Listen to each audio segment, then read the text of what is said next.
Hi guys, my name is Priyanshu and you are watching in Psycho Hub. In this video, we are discussing the psychology assignment. And before starting this, I want to share something. We are providing all type of answers in PDF and the handwritten form.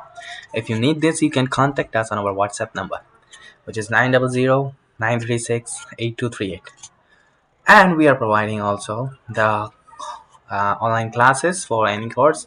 If you need this, you can contact us, and you can if you have other doubts also, so you can also contact.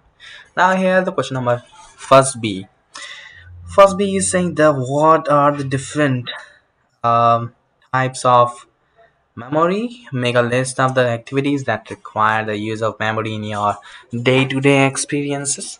Categorize these into different types of memories. So here is from the lesson 6 question, and if you need this, you can contact us.